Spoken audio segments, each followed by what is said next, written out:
গুজরাট সরকার বাংলাদেশি খোঁজার অজুহাতে যে হারে সেই রাজ্যে বাঙালি মুসলিমরা অত্যাচারিত হচ্ছে এবং লাঞ্ছিত হচ্ছে তা খুবই ভয়ঙ্কর বিষয়।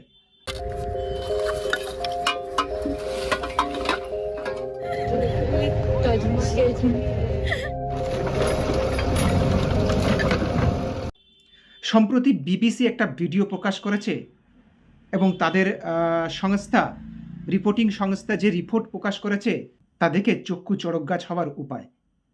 এই মুহূর্তে ৬,৫০০ মুসলিমকে তারা আটক করেছে এবং তার মধ্যে মাত্র ৪৫০ জনকে বাংলাদেশি তকমা দিয়েছে। এই ৪৫০ জনের নথিপত্র খুঁটিয়ে দেখে তারা দাবি করেছে এরা বাংলাদেশি, কিন্তু বাকি বহু মানুষের ঘর বাড়ি তারা বুলডোজার দিয়ে গুড়িয়ে দিয়েছে। এমন কিছু মহল্লা আছে যেখানে মুসলিম কমিউনিটি বাস করত, তাদেরও বাড়ি ঘর ভেঙে চুরমার করে দিয়েছে এবং তাদেরকে অবৈধ বসবাসের ভিত্তিতে উচ্ছেদ শুরু করে দিয়েছে। I'm in the Chandola Lake area of Ahmedabad, Gujarat, and আমি এখন আছি আহমেদাবাদ শহরের চান্দোলা লেক এলাকায়। মঙ্গলবার ভোর থেকে এখানকার কয়েকশো ঘর ভেঙে দেওয়া হচ্ছে। এইসব ঘরগুলোর বেশিরভাগই মুসলমানদের এবং তারা মূলত পশ্চিমবঙ্গ থেকে এখানে এসেছিলেন। দেখতেই পাচ্ছেন বুলডোজার দিয়ে ভেঙে ফেলা হচ্ছে ঝুপড়ি ঘরগুলো। আমরা যখন এদের সঙ্গে কথা বলেছি তারা জানাচ্ছেন যে তারা ভারতীয় এবং এখানে কয়েক প্রজন্ম ধরেই বাস করছেন। এখানেই প্রশ্ন যে ভারতবর্ষ থেকে বাংলাদেশিকে খুঁজে বার করে তাদেরকে তাদের দেশে পাঠানো ঠিক আছে, অবৈধভাবে যারা বিদেশ থেকে এসে ভারতবর্ষে বসবাস করছে তাদের কোনো অধিকার নেই ভারতবর্ষে থাকার, তাদেরকে খুঁটে খুঁটে অবশ্যই তাদের দেশে পাঠিয়ে দেওয়া বা অন্য কোনো ব্যবস্থা নিক, ঠিক আছে, কিন্তু এই দেশেরই বাসিন্দা আর এক রাজ্যে গিয়ে কিভাবে হেনস্থার শিকার হতে পারে? এটা তো সংবিধান বিরোধী।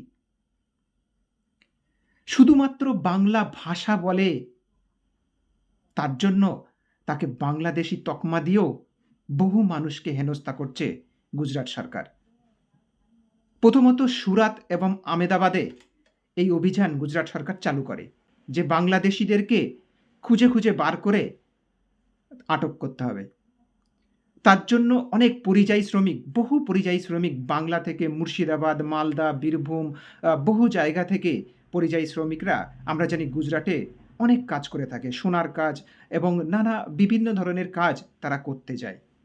এরকম বহু পরিযায়ী শ্রমিককেও তারা আটক করছে এবং তারা লাঞ্ছনার শিকার হচ্ছে। শনিবার ভোররাত থেকে গুজরাট জুড়েই শুরু হয়েছিল তথাকথিত বেআইনি বাংলাদেশিদের খোঁজে তল্লাশি। সোমবার রাত পর্যন্ত ওই অভিযানে প্রায় ৬,৫০০ মানুষকে আটক করা হয়েছে বলে পুলিশ জানায়। তাদের মধ্যে অবশ্য মাত্র ৪৫০ জনের ব্যাপারে নিশ্চিত হওয়া গেছে যে তারা বাংলাদেশি এবং বেআইনিভাবে গুজরাটে থাকছিলেন। সম্প্রতি আমাদের পশ্চিমবঙ্গে যে পরিযায়ী শ্রমিক ঐক্য মঞ্চ আছে তার যে সম্পাদক আসিফ ফারুক, তার কথাতেই উঠে আসছে যে সারা দেশ থেকে প্রায় ১০০ জনের উপরে এরকম কমপ্লেন তাদের কাছে জমা পড়েছে যারা ওয়েস্ট বেঙ্গল থেকে পরিযায়ী শ্রমিক এবং তারা বিভিন্ন স্টেটে কাজ করছে এবং তারা সেই সব স্টেটের বিশেষ করে মহারাষ্ট্র, উড়িষ্যা, উত্তরপ্রদেশ এইসব স্টেটের সরকার দ্বারা লাঞ্ছিত হচ্ছে এবং কোথাও না কোথাও তারা সেখানকার সাধারণ মানুষের কাছে অত্যাচারিত হচ্ছে। সাধারণ মানুষ বাংলা ভাষায় কথা বলছে বলে তাদেরকে বাংলাদেশি বলে মারধরও করছে। সাধারণ মানুষ তো ছেড়েই দিলাম, গুজরাটের প্রশাসন এমন বহু মানুষকে আটক করছে যাদের কিনা বাংলাদেশি তকমা দেওয়া হচ্ছে। তাদের কাছে আধার কার্ড আছে, বৈধ সব কিছু আছে, কিন্তু তবুও তাদেরকে আটক করে অনেক লাঞ্ছনা করতে শোনা যাচ্ছে। বিবিসির একটা রিপোর্টে তো পরিষ্কার দেখা যাচ্ছে যে এমন একটা এরিয়া যেটাকে পুরো বুলডোজার দিয়ে গুড়িয়ে দিচ্ছে, সেখানে নানা ভাষার মুসলিমরা বসবাস করে। ভারতেরই অন্য রাষ্ট্রে হিন্দিভাষী মুসলিম তারা ওখানে হয় ঠেলাওয়ালা কিংবা হয় হকার কিংবা কিছু মানুষ ভিক্ষাও করে এমন কিছু মুসলিম তারাও আছে যারা হিন্দি ভাষাতে কথা বলে, তারা বাঙালিও নয়, ওয়েস্ট বেঙ্গলের নয়, তাদেরকেও উচ্ছেদ করে দিয়েছে, তাদেরও ঘরবাড়ি ভেঙে গুড়িয়ে দিয়েছে। हमारे माँ बाप बुढ़े बुढ़े हमारे बच्चे ले लेके हम धूप में कहाँ जाएंगे। বাঙালিদের নাম করে তো আমাদের ঘরও ভেঙে দিল। আমাদের তো বলা হয়েছিল যে ঘর দেওয়া হবে, এটা দেব সেটা দেব। এখন আমাদের কোনো নেতা সামনে আসছেন না। জিনিসপত্র সব বার করে মাঠে রেখেছি। মাঠেই থাকবো নাকি আমরা? আমাদের তো কোনো আশ্রয় নেই।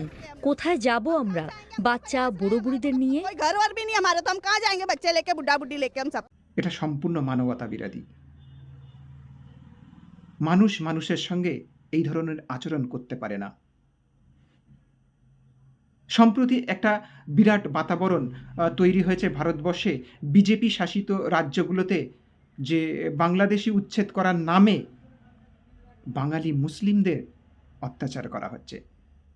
বাঙালি মুসলিম যারা ভারতবর্ষের বিভিন্ন প্রান্তে পরিযায়ী শ্রমিক হিসেবে কাজ করছে, তাদের উপর অত্যাচার নেমে আসছে।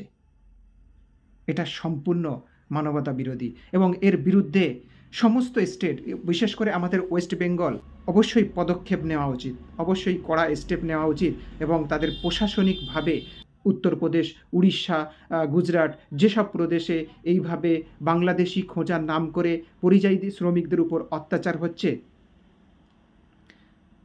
সেগুলোকে সরকারিভাবে দেখার দরকার আছে।